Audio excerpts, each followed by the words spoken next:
Sadhgurunath Maharaj Ki Jai, and welcome to Jagadambe Reads the Holy Books of India, Mahabharata 308. As you may remember, Bhishma was lamenting to Krishna. I tried to avert it, but it is not possible. This man is doomed. The Kshatriya clan is doomed. The time is ripe.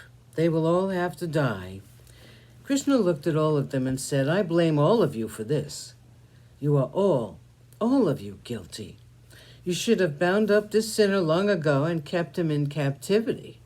The time has come when you should do it. I am saying this for your own good.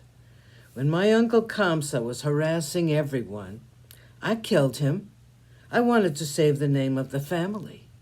I do not think I did wrong in killing my uncle. Please bind up these 4 men, Duryodhana, Dushasana, Radeya, and Shakuni. Give them up to the noble Pandavas. The wise say that for the sake of the family, one can be abandoned. For the sake of the village, the family is to be abandoned.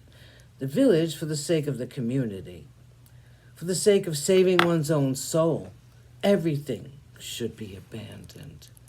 This is the only way to save the Kshatriyas from death. I hope you'll listen to me and do what I suggest. Dhritarashtra heard these angry words of Krishna. He spoke to the wise and gentle Vidura. He said, Go, my child, and bring Gandhari to the court. With her, I will try to coax my son. She may be able to point out the right path to him. If she can do it, we may be able to avert the great danger that is threatening us.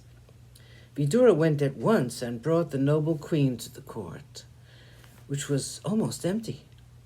Gandhari was wise and far-seeing. She knew the difference between right and wrong. She was a great woman. Dhritarashtra spoke to her. He said, Gandhari, your son has gone too far in the path of sin.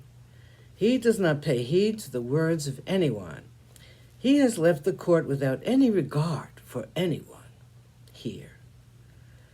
Gandhari heard the words of her husband. She said, Vidura, bring my son to the court. She then spoke to her husband. This kingdom does not deserve to be ruled by a man who is full of avarice. My son Duryodhana is full of avarice.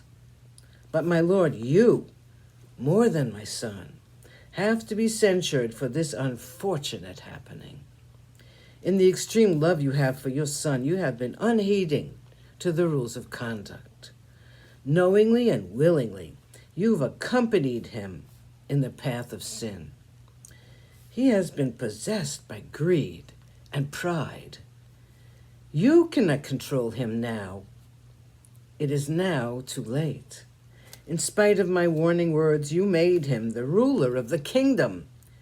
You are now reaping the fruits of your own foolishness. You have not shown affection towards your kinsman. Which great king so far has shown differential treatment between 2 dear relatives? Only you. Duryodhana entered the court since he had been summoned by his mother. His eyes were still red and blazing with wrath. Gandhari spoke to him. She said, My dear son, listen to my words. I want you to be happy. It is not easy to be the king of a great land like the Kuru land. You must be fit for it.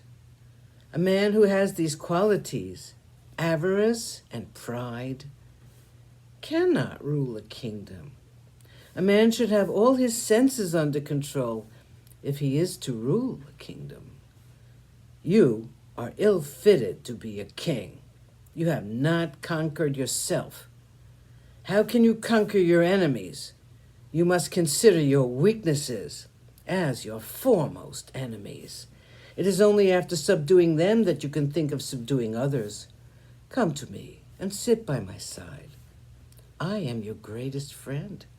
A friend is one who is really interested in the welfare of his friend.